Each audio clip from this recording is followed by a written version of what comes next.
Hi everyone, in this video we're going to go through question 4 from the paper 3 specimen paper for the new Edexcel A-Level Maths syllabus. So this question is all about probability, and we've been given some probabilities of some events. The probability of an event A is 0.35, the probability of an event B is 0.45, and the probability of A intersect B is 0.13. So the first thing we want to do is we want to find the probability of the complement of A given the complement of B. So what we can do is, given we've been given some probabilities here, we can start writing down some other ones. So we can just do 1 minus each of these probabilities to get the probability of A complement is 0.65 and the probability of B complement is 0.55. Try that out. Equals 0.55. So that's good, that could be useful. So let's write down the formula we need. So this is the same as the probability of A complement intersect B complement divided by the probability of B complement. So that's just the formula we need to use. So we've got this one. Now we just need to find this numerator probability. And how can we do that? Well, we can work out the probability of A union with B. So that's the probability of A plus the probability of B, take away the intersection.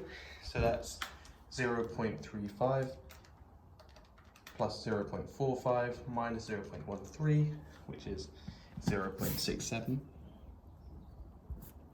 And then we can do the complement of that event, which flips the union to an intersect, and that's just 1 minus this probability, so this is 0.33. So this is equal to 0.33 divided by 0.55, or this is just 3/5 or 0.6. Now we need to explain why events A and B are not independent. Well, that's quite straightforward. We can see that the probability of A intersect B is 0.13.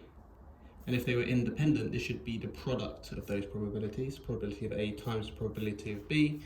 So 0.35 times 0.45. But what does this equal?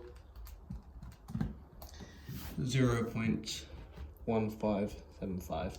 So since these are not equal, they must be independent.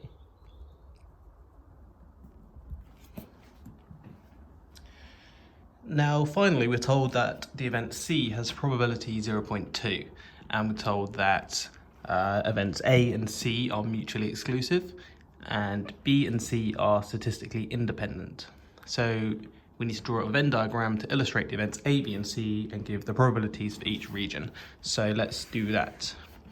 So we're going to have 3 circles for A, B, and C, but what do we know? A and C are mutually exclusive, which means they both can't happen at the same time. So A is going to be over here, and C is going to be over here, because they can't happen at the same time. Now B is not independent to A, and not mutually exclusive to A or C, so B is going to slot in the middle. This is B. Now what do we know? So the first thing we know is the probability of A intersect B. So this is going to be 0.13 in there. And since we know the probability of A is 0.35, we need a 0.22 in here. So these two add up to give the probability of A being 0.35. Now, the events B and C are statistically independent, so the probability of B intersect C is the same as the probability of B times the probability of C. So that's 0.45 times 0.2, which is 0.09 in here. And since the probability of C is 0.2, this must be 0.11. So that's good. We've got A, we've got C. Now, since we've got each of these, just need to work out the middle bit for B, and it needs to add up to 0.45. So we do 0.45, take away 0.13, take away 0.09, and we get 0.23. But we're not done yet. A lot of people stop here, but we're not done. Everything needs to add up to 1, so we should box this off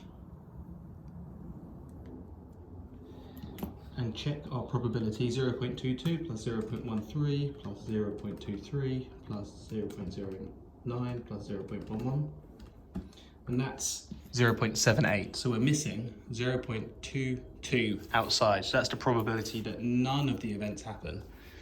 That goes inside our box. And finally, we want to find the probability that B union C complement. So what's that?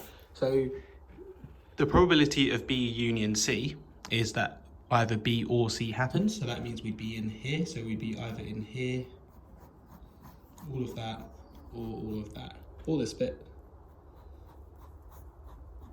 But we want the complement of that. So we want to do what's not in the shaded region. So that's this bit and this bit.